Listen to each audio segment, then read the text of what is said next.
In just over 2 weeks, Donald Trump is going to be sworn in as the 47th President of the United States of America. Can you imagine? January 20th, Inauguration Day.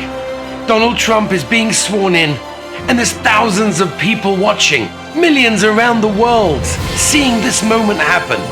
And Donald Trump says, hold on a minute, everyone. Everybody leave the area.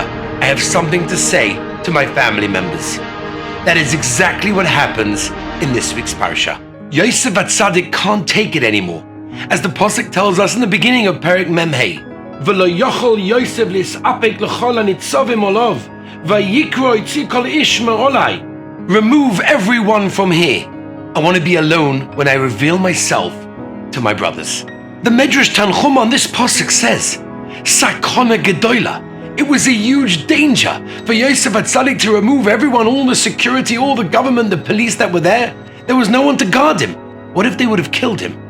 And Yosef HaTzadik says, as the Medrash clearly relates, it's better for me to be killed than embarrass my brothers in public.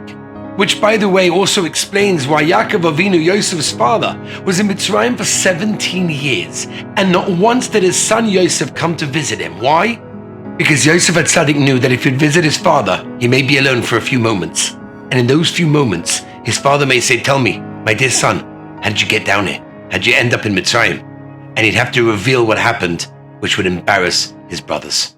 There was a Bacha learning over here in Yeshiva in Shibin in Yerushalayim, and he was very close to his Rebbe. And his Rebbe understood that he needed a little bit more attention. So he offered his Talmud to learn with him on a Friday night.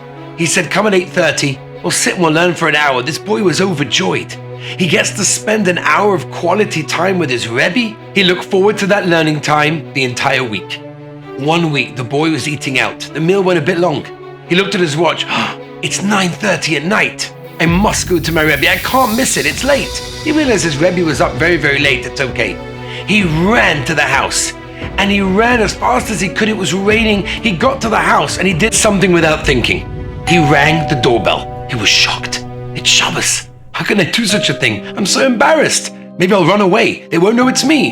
He says, I can't do that. It's too late. They're going to come to the door. They're going to realize it's me. He had no choice. He just waited. And he will bear the consequences. Silence. No one comes to the door. You think, this is weird.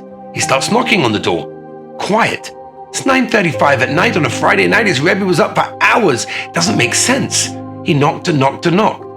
And after 15 minutes, the door opens, and he's shocked with the sight that greets him on the other side of the door. His Rebbe, a normally impeccably dressed human being, had his pajamas on and a dressing gown on top. And he says to this Talmud, I'm so sorry, Moshe. I was upstairs, I was resting for a few moments, I didn't hear the door. Have you been waiting for a long time? The boy couldn't believe it. Behind him, there were kids running all over the place. His Rebbe went up for a rest. This never happened. But okay, he ignored it. They completed the time of learning. He said thank you to his Rebbe and he left. On the way back, he said it doesn't make sense. What happened over here? He did some investigations and he found out that what happened was as follows.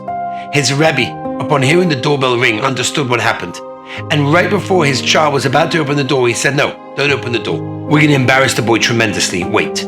He runs upstairs and he gets undressed. He changes into his pajamas. He waits a few minutes and he comes down just so that the boy won't be embarrassed.